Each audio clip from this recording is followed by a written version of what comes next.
Welcome to Grand Prairie Update. I'm Don Johnson. And I'm Terry Briggs.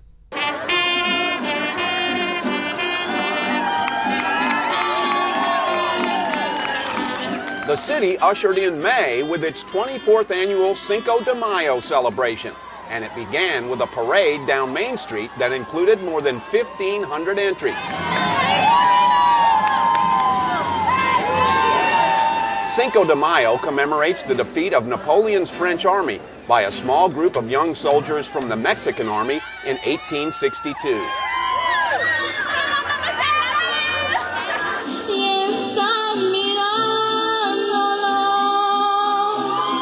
Once the parade ended, the celebration at City Hall Plaza began. Once again, hundreds turned out for the afternoon-long celebration, and several dignitaries were on hand to participate in the festivities that included all kinds of entertainment, food, games, and art contests, and the awarding of college scholarships to several Grand Prairie students. We've raised over $228,000 in scholarships, and we've had students that have won our scholarships that have gone on to Harvard, that have gone on to Stanford, University of Texas at Austin, all over. We've got some great kids, and we've got some of the kids that have graduated that are back in the Grand Prairie school system teaching. Carrillo says plans are already underway for the city's 25th anniversary Cinco de Mayo celebration to be held next year.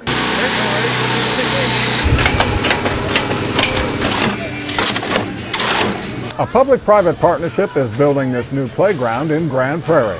Right there where you got it right down there for me. The 2,500 square foot play space is located at Prairie Park, a site once used as a clear zone for the nearby Naval Air Station. Here's how the project came together. The nonprofit organization Kaboom helped line up financing from the insurance group Foresters International. Grand Prairie students helped the city's Parks and Recreation Department design it, and dozens of energetic volunteers provided the muscle to get it built in a day. The park is just something for the children to enjoy, so it brings me joy to help. Knowing that one day that drive by here, knowing that I built it or helped build it, that's gratitude in itself. Today we have some wonderful volunteers. I've never seen them move so fast with such energy. So I'll be quite honest, they are phenomenal. Without Kaboom and Foresters, city officials say it would have taken years to do the playground. We would be much further down the road. Our funding for this one would be several years. So this allows us to build it in 2011 versus possibly 2014, 2015. Grab it up there. 2 years ago, the same kind of teamwork put up a playground at the Charlie Taylor Rec Center. Go! And in 2 weeks, another one-day build is planned for the Fish Creek Forest Park at 425 Crossland Boulevard. If you'd like to volunteer, contact Parks and Recreation online or by phone. Grand Prairie voters will decide one city council seat, 2 school board trustees, and a school bond package when they go to the polls on May 14th. In City Council District 3, incumbent William Thorne is seeking another 3-year term against Billy R. Nash. 2 other council incumbents are running unopposed. Mark Hepworth in Council District 1, Ruthie Jackson in Council District 7 at large. State law only requires holding an election for contested city council races, so only precincts in District 3 will actually be voting for city council. The school district election features only one contested race. Place 1 trustee Tim Johnson faces Steve Pryor. Place 4 trustee John D. Stewart is unopposed. The school district is also seeking approval for a $70 million bond package to finance building maintenance, equipment, and new school buses. For more information about the May 14th election, go to the city's website at gptx.org or call the city secretary at 972-237-8035.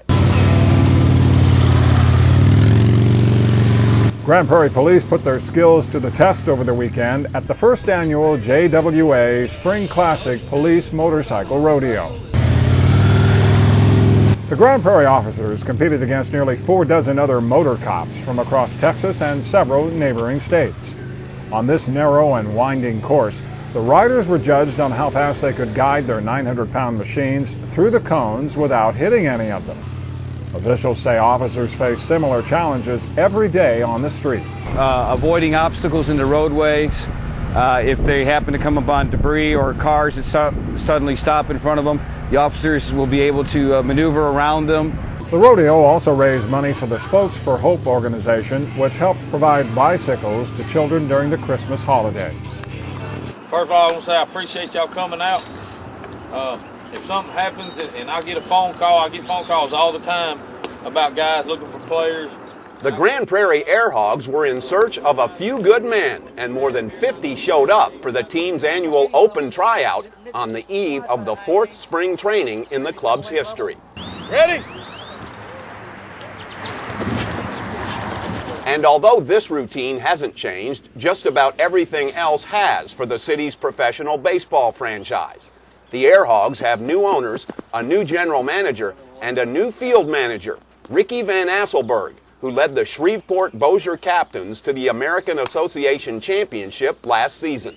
I'm up for the challenge. I'm looking forward to it. It's Grand Prairie, coming over here and playing against the Air Hogs for 2 years. It's a wonderful city, great people, great family fun. I mean, this is a beautiful ballpark, so I'm really looking forward to the challenge. I think we got a good ball club put together.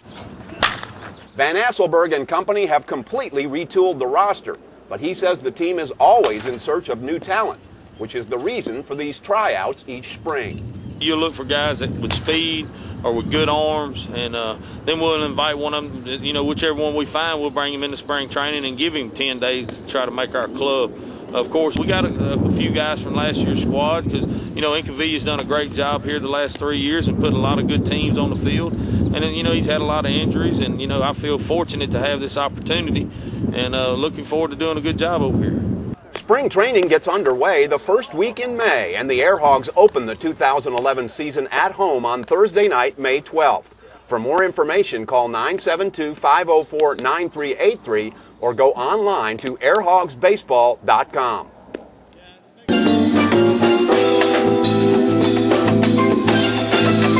The Concerts in the Park series closed out its 2011 season Friday at the Summit at Central Park. Tommy O and the Bamboo Boat Band brought the sounds of the islands to the stage as the final performance of the popular event, sponsored by the Grand Prairie Arts Council. That's it for this edition of Grand Prairie Update. Don't forget you can watch all our Channel 16 programs by going online at gptx.org/GPTV.